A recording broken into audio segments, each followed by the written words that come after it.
दोस्तों, विनायक दामोदर सावरकर ने एक बार बहुत पहले कहा था, उन्होंने कहा था कि मैं सनातनी हिंदू इसीलिए हूं क्योंकि तू मुसलमान है, वरना मेरा धर्म तो वसुधैव कुटुंबकम की बात करता है। कौन सेपरेट कर रहा है इस देश को? हिंदू मुसलमानों में कौन बांट रहा है? हिंदू नहीं, मुसलमान बांट रहा है इस देश को, हिंदू मुसलमान में। और ये सच नहीं होता तो पाकिस्तान में मुसलमानों की जनसंख्या 21% से 1% पे नहीं पहुंचती, बांग्लादेश में 22-23% से 7% पे नहीं पहुंचती, और भारत में 5% से 25% नहीं पहुंचती। अगर हिंदू बांट रहा होता, अगर हिंदू सजग होता, अगर हिंदू के अंदर शत्रु भाव मजबूत होता तो जनसंख्या नहीं बढ़ती। आपकी मैं लिख के देने को तैयार हूं। मैं बार बार सोचता हूं बंगाल पे अब वीडियो नहीं बनाएंगे, बहुत चुनाव जीत गए भाजपा वाले, ठीक है, पर भाई बंगाल का साला दुख खत्म ही नहीं हो रहा। बंगाल का इतना बुरा हाल था कि मतलब उस पे न्यूज आई ही जा रही, मैं क्या करूं। एक से एक पाप किए ममता बनर्जी ने वहां पे।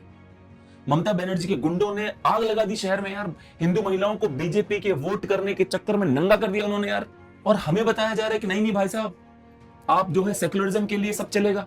सेक्युलरिज्म के लिए क्या हिंदू महिला का नंगा होना जरूरी है सेक्युलरिज्म को बचाने के लिए? मैं आपसे पूछता हूं, आप बताओ मुझे, क्या सेक्युलरिज्म तभी बचेगा जब बंगाल की एक महिला को, हिंदू महिला को, मुसलमान टीएमसी गुंडे उसके घर में घुसे, उसके पति को पीटे, उसके सामने उसकी बीवी को नंगा कर चौराहे पर खड़ा कर दें, तभी सेक्युलरिज्म बचेगा? ये है सेक्युलरिज्म की औकात आपके बेशर्म लोगों। अब जब डंडे बज रहे हैं पुलिस के तो बड़ी तकलीफ हो रही है वहां के मुसलमानों को। मैं बार बार बोल रहा हूं, मुसलमान बड़े सारे मौलाना बाहर आए, वो कह चुके हैं कि ममता बनर्जी के चक्कर में पिछवाड़ा मत तुड़वाओ। पर मुसलमान ममता के लिए पिछवाड़ा नहीं तुड़वा रहा, मुसलमान अपने अवैध इलीगल कब्जों के लिए पिछवाड़ा तुड़वाने के लिए सड़क पर उतर रहा है। जिहादी तो आ रहा है, जिहादने भी आ रहे हैं, सब आ रहे हैं, लाइन से आ रखे। पहले पुलिस से प्यार से बात की। मैं बात कर रहा हूं पार्क सर्कस 7 की, जो वहां का चौराहा है, वहां पे आके जैसे शाहीन बाग नहीं हुआ तो ऐसे बैठ गए लोग। उसके बाद क्या किया, पुलिस ने उनको प्यार समझाया कि भाई विरोध करने आए हो तो परमिशन नहीं तुम्हारे पास सड़क जब कब्जा करने की, एक काम करो निकलो यहां से। नहीं, हम विरोध करेंगे। पुलिस ने कहा 1 घंटा बैठ जाओ, कोई बात नहीं, 1 घंटा हम बर्दाश्त करेंगे। पुलिस 1 घंटा वेट करती रही। उसके बाद दोबारा पुलिस वाले गए, उन्होंने कहा ठीक है भाई साहब 1 घंटा हो गया, अब निकलो यहां से। नहीं जाएंगे। पुलिस से बदतमीजी, अधिकारियों के कॉलर पकड़ लिए लोगों ने। अब जब तुम अधिकारियों के कॉलर पकड़ोगे गुरु तो फिर रिजल्ट तो आएगा ही। ये देखिए क्या हुआ उसके बाद वहां पे।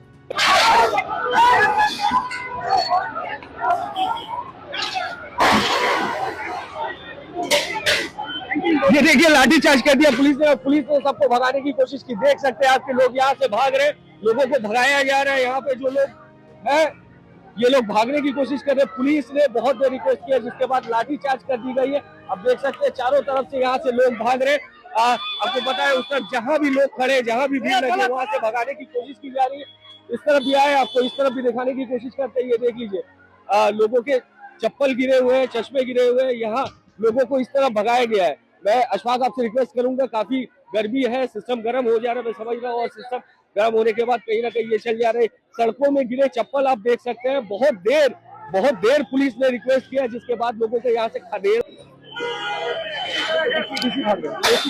ये कोलकाता पुलिस के एसी है, आपको दिखेंगे, ये भी भाग रहे हैं, फ्रंट लाइन में है, और हम भी पुलिस लाइन के पीछे आने की कोशिश करते हैं।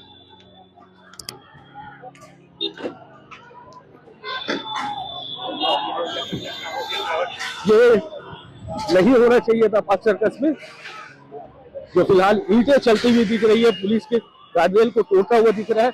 हम तक ईंटें पहुंच गई। हम 7 पॉइंट एग्जैक्टली 7 पॉइंट के सेंटर के सामने खड़े हैं। मतलब पत्थर फेंकना आपको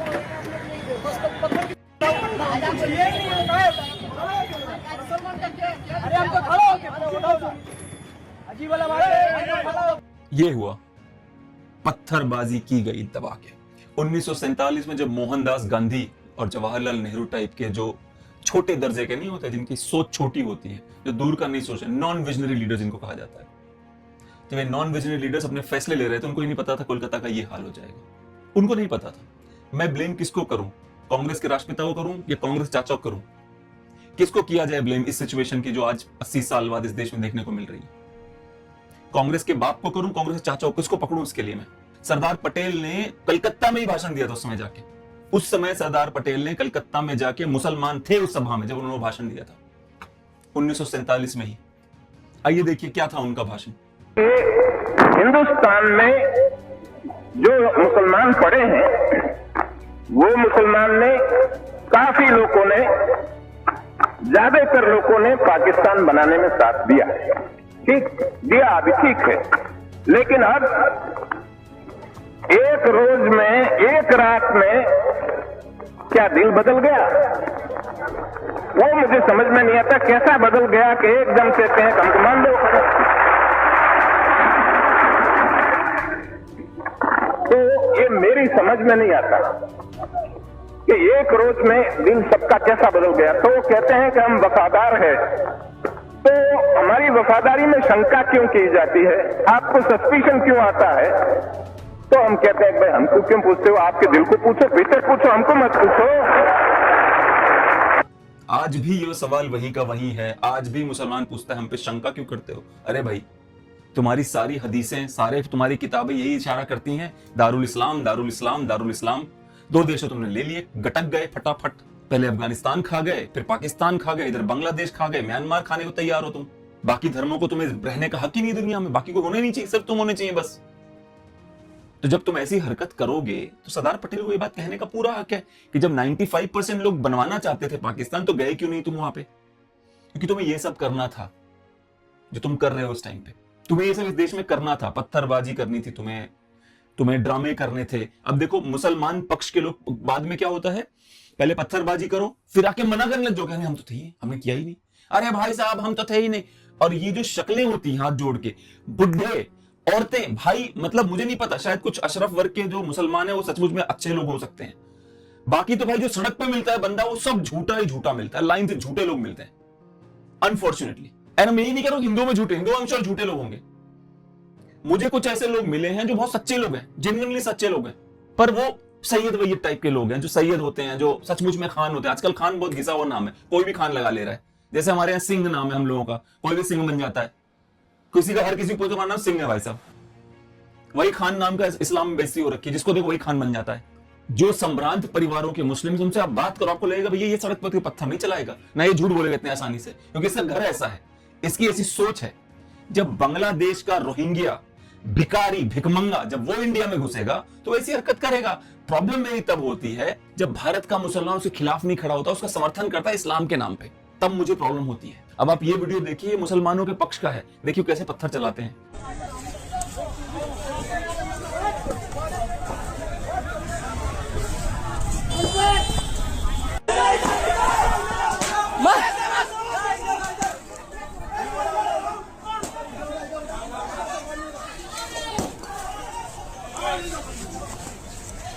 इंडिया लगा लो,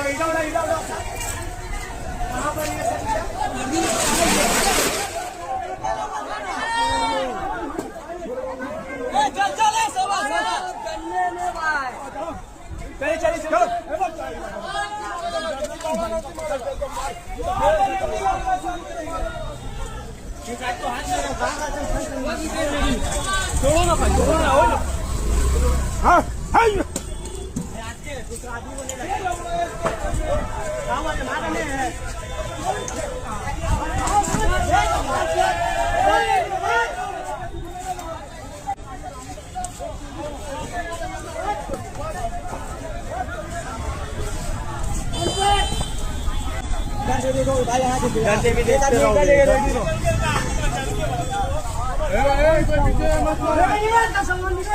अब पत्थरबाजी करते हुए पकड़े गए, देखिए कैसे रोग गिड़ा रहे हैं ये लोग। अरे भाई पत्थर ही मत चलाओ यार। पहले चीज तो इलीगल जगहों पे, सरकारी जमीन पे हमेशा तुम्हारे घर क्यों मिलते हैं? जब तोड़े जाते हैं, मतलब किसी पुराने मंदिर को पकड़ो, वहां तुम्हारे, तुम मंदिरों पर कब्जा, तुमने मस्जिद बना रखी, सरकारी जमीन तो इलीगल घर तुम्हारा ही मिलता है, चाहे वो भोजशाला हो, चाहे वो राम मंदिर हो, चाहे वो मथुरा हो, चाहे वो काशी हो, हर जगह तुम कब्जा करके बैठे हो। हर चीज पे, हर तीज त्योहार पे तुम्हारे दीन का, तुम्हारे धर्म का, तुम्हारे रिलीजन का हमेशा ठप्पा लगा होता है, बम फोड़ दिया यहाँ पे लो जी। तुम कहते नहीं, शक भी मत करो हम पे, क्यों ना करें शक भाई, कैसे ना करें शक। अब ये वीडियो देखिए आप। আমি সব পেয়ে গেছি, সব পেয়ে গেছি। सबका साथ सबका विकास भी होगा, सबका हिसाब भी होगा। ভালো থাকবেন। भारत माता की, भारत माता की, बीजेपी जिंदाबाद। ये भाषण जो दे रहे हैं शुभेंदु भाई, ये डायमंड हार्बर में गए हुए हैं, क्योंकि वहां का चुनाव शायद दोबारा से हो रहा है। पाल्टा का। हिसाब तो बहुत जरूरी होना, बहुत जरूरी हिसाब होना। हिसाब नहीं करोगे तो ये जो सांप हैं ये फिर से सर उठाएंगे, फिर से सर उठाएंगे। जो रोहिंग्या यहाँ पे बंगाल में घुस गए हैं, पूरे बंगाल प्रदेश की नस नस में घुस गए हैं, ये रोहिंग्याओं के खून में इनकी कौम सनी हुई है। पता है तुमको ये बात? भारत का मुसलमान रोहिंग्या से ठीक है, भारत का मुसलमान पाकिस्तान वाले से ठीक है।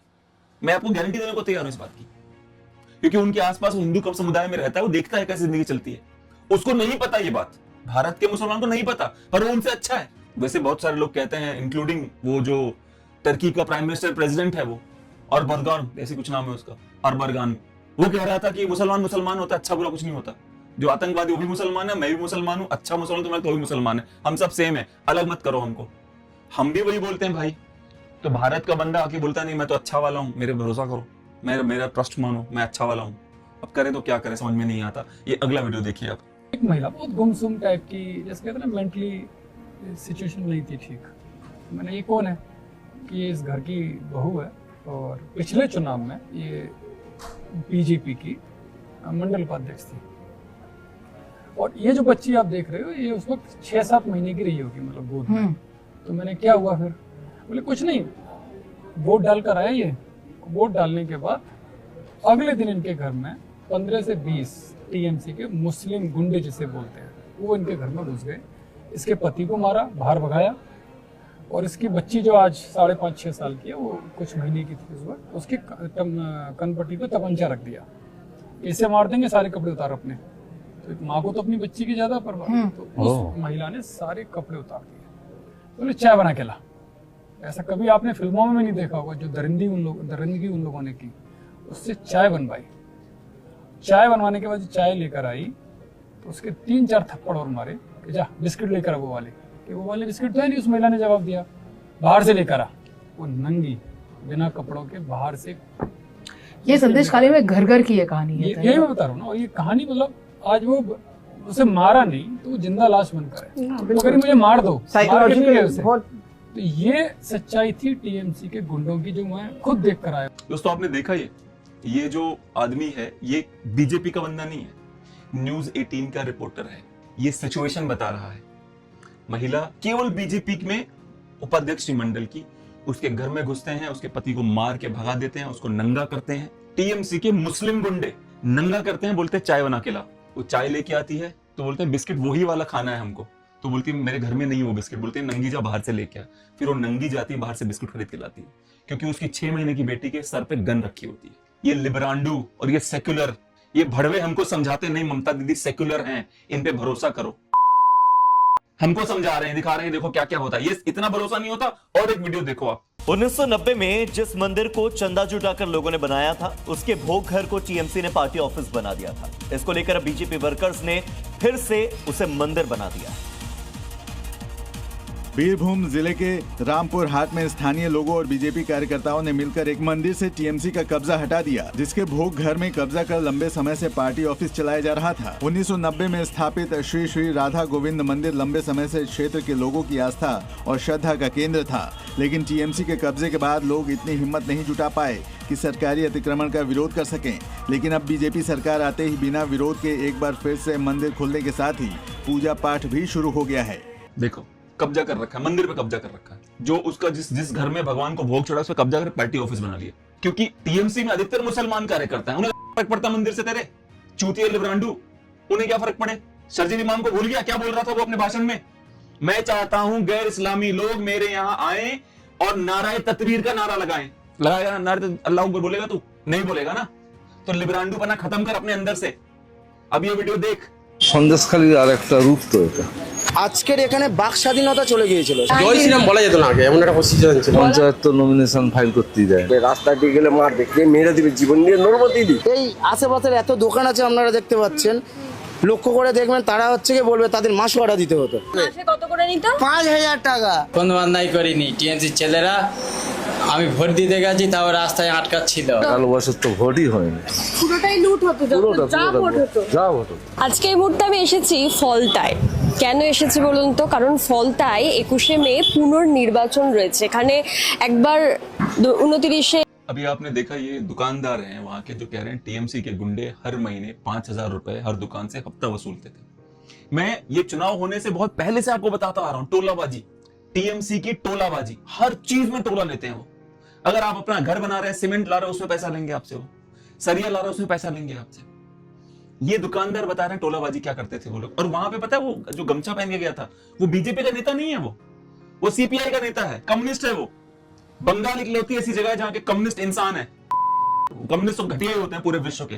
बंगाल में उनकी इतनी मारी है ममता ने, कोई इंसान बन गए कम्युनिस्ट से, चेंज हो गया उनके अंदर, इतनी मारी ममता ने उनकी। मतलब नेक्स्ट लेवल की बेशर्मी चल रही थी भाई साहब बंगाल में, नेक्स्ट लेवल की।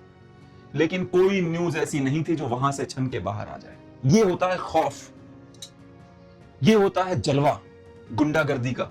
इसे कहते हैं धमका के हर चीज को कंट्रोल में रखना। आप सोच के देखिए क्या स्थिति रही होगी वहां की, लोगों ने कितना बर्दाश्त किया होगा। अब नया एक शिगुफा छोड़ा है शेखर गुप्ता ने, अब वो कह रहा है कि भाई साहब बीजेपी को मुसलमानों की जरूरत ही नहीं है। अब उनके बिना, हाँ सच बोल रहा है तो उसमें क्या लगा रखा है तूने, सच बोल रहा है भाई। बीजेपी को मुसलमानों की जरूरत नहीं है, सिंपल सा रूल है। क्यों लेंगे मुसलमानों को अपने साथ हो जब उनको वोट ही देते। रामपुर में एक चुनाव का जो बूथ होता है उस पर 2300 लोगों को वोट डालना था। वो गांव 100% मुसलमान गांव सुने होंगे आपने, 100% हिंदू गांव बड़े मुश्किल से मिलते हैं। 100% मुसलमान गांव था, 2300 वोट थे, 596 घर लिए थे उन 2300 वोटर्स ने। 596 प्रधानमंत्री आवास योजना से घर भी दिए थे। उस पूरे बूथ पे भाजपा को 0 वोट मिला था, निल। नहीं चाहिए भाजपा को उनके वोट, बात खत्म हो गई, मत डालो। हेमंता ने बोला ना मत डालो, नहीं चाहिए मेरे को, डाली मत। बात तो सिंपल सी है ना भाई, मत डालो वोट, नहीं चाहिए बीजेपी को। देखो हम लोगों के समय एक बात बताता हूं, अगर आप बीजेपी के विरोधी हैं तो मैं आपको एक बात बताता हूं। यूजीसी के बाद हम लोग भी बीजेपी के विरोध में आए थे, इसमें कोई दो राय नहीं। पर ममता के बंगाल की खबरों ने हमें बोला ब्रो अभी तो बीजेपी के साथ ही खड़े रहो, कहीं और मत जाओ। यकीन नहीं होता है, अगला वीडियो देखो। মেয়ার এই মুহূর্তে আমাদের সঙ্গে রয়েছেন ফলতার সিপিআইএম প্রার্থী শম্ভু কুর্মি। দাদা, ফলতায় আবার পুনর্নির্বাচন হচ্ছে, আবারও প্রচার করতে হচ্ছে, কি বলবেন? যে আবার না, আগে প্রচার করতে পারতাম না, এখন প্রচার করতে পারছি। মানে 29 এপ্রিল ভোটের আগে আপনারা প্রচার করতে পারেন? সামান্য এক দু জায়গায় হয়তো সে গুরুর লাগোয়া ছিল, একটা জায়গায় করেছিলেন, সেটা আবার আমাদের বর্ডারের বাইরে লাগোয়া বলে একটা করতে পেরেছি। আপনাদের করতেই দেওয়া হয়। এবং এই এলাকায় মানে বিরোধী রাজনীতি এতদিন করা এতদিন করে জাহাঙ্গীর খান তো এখন প্রচারে তারপর থেকে আর দেখা যাচ্ছে না তাকে। সাধারণ মানুষও বলছে জাহাঙ্গীর খান কি এখানে সাধারণ মানুষের উপর প্রবল প্রভাব খাটিয়ে রেখেছিল। প্রচন্ড, সে মানে গণতন্ত্র বলে কোনো কিছু রাখি, আর গণতন্ত্রের মূল যে বিষয় সেটা হচ্ছে নির্বাচনের মধ্য দিয়ে জনগণের প্রতিনিধি নির্বাচন করা। সেই জায়গাগুলো বিশেষ করে পঞ্চায়েত থেকে শুরু করে লোকসভা বিধানসভা পুরোটাই। गाना पता है बैकग्राउंड में कौन सा चल रहा था? बंगाल कोलकाता बंगाल का एक गाना चल रहा, मैं चला देता हूं आपके लिए।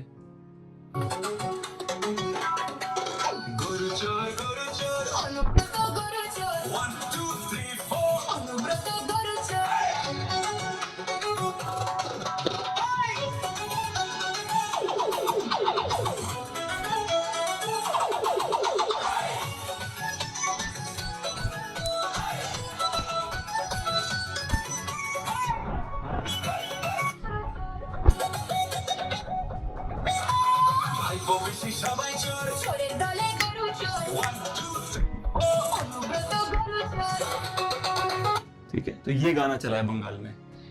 गोरू चुराता है मतलब गाय भैंस चुराता है कौन? अभिषेक बन्ना। मासा चोर मछली चुराता है, घर चुराता है, ये चुराता है, वो चुराता है। ये गाने ने बंगाल बदला है। इस गाने ने इतना लोग त्रस्त हो गए थे बंगाल के। अभी अगला वीडियो देखिए, ये स्थिति है इस समय। देखिए वीडियो आप। হাওড়া স্টেশনে রেলের বুলডোজার অ্যাকশন। মধ্যরাতে তুলকালাম হাওড়া স্টেশন চত্বর। বেআইনি দখলদারদের হাত থেকে যাত্রীদের রাস্তা মুক্ত করতে শেষমেশ নামানো হলো রেলের বুলডোজার। দীর্ঘদিন ধরে চলা চরম যাত্রী ভোগান্তির অবসান ঘটাতে এবার মাঝরাতেই মেগা অ্যাকশনে নামলো আরপিএফ এবং জিআরপি। হাওড়া স্টেশনে ঢোকার মুখ কিংবা বাইরের ফুটপাত কোথাও পা ফেলার জায়গা রাখেনি হকাররা। ফল বিক্রেতা, প্লাস্টিকের খেলনার দোকান থেকে শুরু করে একের পর এক গজিয়ে উঠেছিল বেআইনি হোটেল ও গুমটি। যার জেরে দূরপাল্লার যাত্রী থেকে শুরু করে নিত্যযাত্রীদের ট্রলি কিংবা ভারী লাগেজ নিয়ে যাতায়াত করায় প্রায় অসম্ভব হয়ে উঠেছিল। শুধু তাই নয়, রাস্তার একাংশ হকারদের দখলে চলে যাওয়ায় ঘন্টার পর हावड़ा स्टेशन हो, कलकत्ता स्टेशन हो, सारे के सारे स्टेशन को ममता बनर्जी ने बांग्लादेशी रोहिंग्याओं को मुफ्त गिफ्ट कर दिया था। जहां मर्जी वहां मस्जिद बना लो, जहां मर्जी वहां ठेला लगा लो, जहां मर्जी वहां हिंदू महिलाओं को रेप कर लो, वो तुम्हारी मर्जी है। रोहिंग्या आए हो, मुझे वोट डालता है ना, बस। ये नारी वोट बैंक के लिए देश खोखला करने को तैयार थी, यकीन मानिए आप, वोट बैंक के लिए। ऐसे और भी बहुत सारे लीडर हैं, सोचिए कौन कौन है ऐसे लोग। आपको याद आता है एक दिल्ली में सीएम हुआ करता था, जिसने कुमार विश्वास से कहा था कि भाई पंजाब का या तो सीएम बन जाऊंगा यार, नहीं तो या तो सीएम बन जाऊंगा, नहीं तो मैं बन जाऊंगा देश का पीएम। ये उसने कुमार विश्वास को बोला था, दिल्ली के एक्स सीएम ने। ऐसे लोग हैं राजनीति में, और आप लिबरांडो सेक्युलर ऐसे लोगों को वोट डालते हैं। आप ऐसे लोगों को इसी हालत में आपको ले जाना है, इस देश को टुकड़े करने हैं। अंधेरी सुरंग है और उसमें अभिषेक बनर्जी। शुभेंदु अधिकारी ने तृणमूल कांग्रेस जब छोड़ी थी तो उसका एक बड़ा कारण अभिषेक बनर्जी थे, ममता जी के भतीजे। और अब वही शुभेंदु अधिकारी पश्चिम बंगाल के शक्तिमान सामर्थ्यवान मुख्यमंत्री बनकर आए हैं एक बड़े जनादेश के साथ। तो अब अभिषेक बनर्जी को लेकर एक एक फाइल खोली जा रही है, एक एक मामले में हिसाब किताब तैयार किया जा रहा है। आपको याद होगा अभिषेक बनर्जी ने चुनाव के अंतिम मतदान जो था 29 अप्रैल को, उस दिन कहा था कि गृहमंत्री अमित शाह को धमकी देते हुए कि 4 मई को 12 बजे के बाद अगर बंगाल में टिक जाओ तो मैं देखूंगा तुमको। लोगों ने कहा था अभिषेक बनर्जी को क्या हो गया, मानसिक संतुलन गड़बड़ा गया क्या इसका, अमित शाह को धमकी दे रही। उस मामले में अभिषेक बनर्जी के खिलाफ अब शुभेंदु अधिकारी की सरकार ने 5 मुकदमे दर्ज कर लिए, 5 FIR। गंभीर धाराओं में जेल जाने की तैयारी पूरी। ईश्वर ही कोई लीला कर दे तो अलग है, अन्यथा बताया जा रहा है कि अभिषेक बनर्जी को इस गर्मी में जेल जाना ही होगा। हो गई है घाट पर पूरी व्यवस्था, शौक से डूबे जिसे है डूबना। तो घाट पर पूरी व्यवस्था हो गई है अभिषेक बनर्जी के लिए। और केवल इतना ही नहीं हो रहा, अभिषेक बनर्जी के जितने भी लग्गू भग्गू थे, चिंटू मिंटू थे, उन सब की नकेल भी शुभेंदु सरकार ने कसना शुरू कर दिया है। अभिषेक के आय के जो आर्थिक साम्राज्य के जो पाइपलाइंस थी उनको काटा जा रहा है। सुना आपने, अभिषेक बनर्जी अंधेरी सुरंग में घूम रहा है इस टाइम पे, और उसका फ्यूचर बहुत ब्राइट नहीं है। मुझे समझ में नहीं आता, जैसे मान लेते हैं मुझे सत्ता मिल जाए, मुझे लगता है मैं इस हद तक कभी गिरूंगा सत्ता पाने पे। मुझे ये भी बहुत अजीब लगता है। भारत में जो डिग्री लेने को, पढ़ाई लिखाई करने को इतनी इंपॉर्टेंस दी जाती है, अपने धार्मिक भावनाओं को लात मार के कहा जाता है पढ़ ले। अरे क्या पढ़ ले यार, हमारे धर्म की किताबें हमें सिखाती हैं कि गरीब पे अत्याचार मत करो, अत्याचार की हद पार मत करो। जब जब होई धर्म की हानि, बाढ़ई असुर महाअभिमूल, तब तब धरि प्रभु मूढ़ शरीरा, होई आत्र सज्जन कै पीरा। सज्जन की पीड़ा के लिए आ जाते हैं भगवान, कहते हैं हाँ जी मैं आ गया हूं। ये बातें हमें सिखाई जाती है भाई साहब, पिताजी सिखाते थे हमें ये बातें कि बेटा अभिमान होना चाहिए, इतना अभिमान नहीं होना चाहिए कि रावण की तरह तुम्हारा नाश हो जाए। अभिषेक बनर्जी के साथ वही हो रहा है, ममता बनर्जी के साथ वही हो रहा है।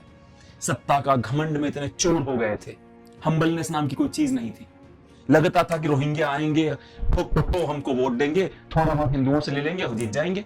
जैसे आज उत्तर प्रदेश में कुछ लोगों को लगता है कि ब्राह्मण को गरियाएं, जाट गुर्जर को गरियाएं, है ना, ठाकुर को गरियाएं, अचानक से चुनाव के समय सब अच्छे हो, वोट दे देना मुझे।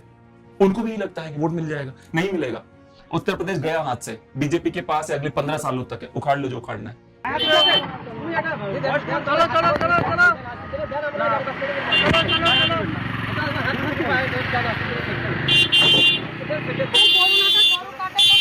ये रेखा पात्रा है, भाजपा की नेता है वहां की, संदेश खाली की। काउ स्मगलिंग पे इन्होंने इस व्यक्ति को पकड़ा है, पर मुझे रेखा पात्रा जी बहुत अच्छा काम करे, इसमें कोई दो राय नहीं है। अब ये वीडियो देखिए, अब दूध के टैंकर में गायों को ले जाया जा रहा है। गो तस्करी का सबसे हैरान करने वाला तरीका।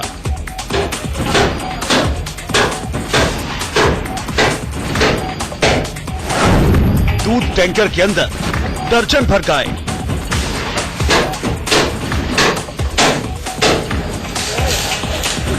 तो हमारे यहाँ काउ स्मगलिंग ऐसे होती है, पर मैं उस बात से बिल्कुल इनकार नहीं करूंगा कि आज ही एक मौलाना ने वो बात कही है जो मेरे दिल की बात है, पर वो मुसलमान मौलाना ने कही है। बाय द वे, उस मुसलमान मौलाना ने बोला है कि भैया गाय को राष्ट्रीय पशु घोषित किया जाए, उसके हत्या पर प्योर पूरे 100% पाबंदी लगाई जाए, केवल मुसलमानों को टारगेट ना किया जाए। और मैं अग्री करता हूं उस बात से।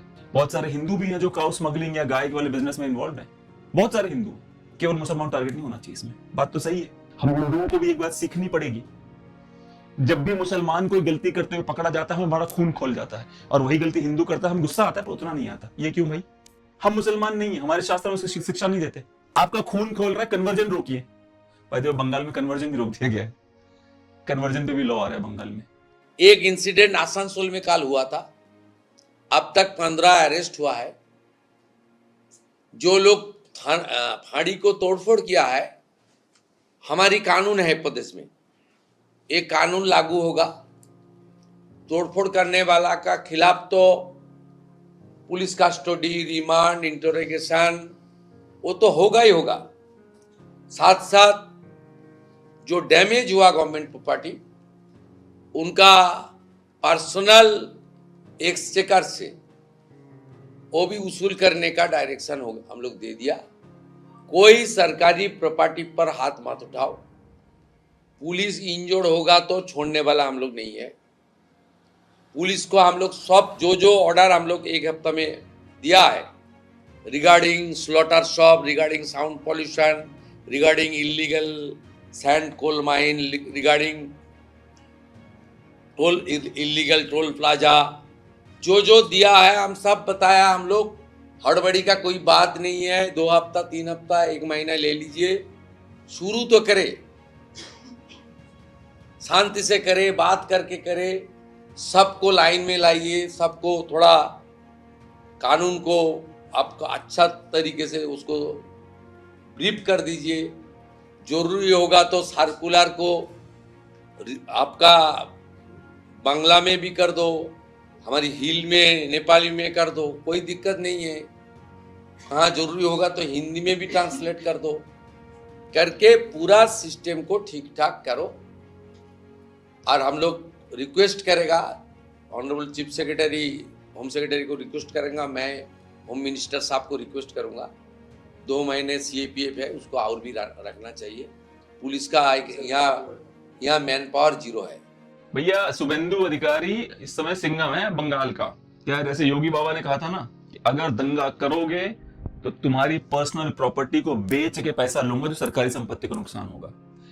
योगी आदित्यनाथ का 2 गुना बनना चाहिए बंगाल को सुधारने के लिए। शुभेंदु से उम्मीद है वो बंदा बन जाए, क्योंकि धीरे धीरे सिस्टम इनको अपने कब्जे में करेगा और बोलेगा मत करो, दंगे ना भड़क जाए तो भड़क जाए दंगे। सिस्टम को सही जगह लाने के लिए दंगे भड़के तो भड़के, फर्क नहीं पड़ता। लगाइए 3 लाख पुलिस बल, अभी तक CRPF गई क्यों नहीं वहां से? अभी भी वहीं पे है ना। क्यों रखी गई है बंगाल में 3 लाख? क्योंकि उनको मालूम है कि स्थिति खराब हो जाएगी, पुलिस के बस की नहीं संभालना वहां पे।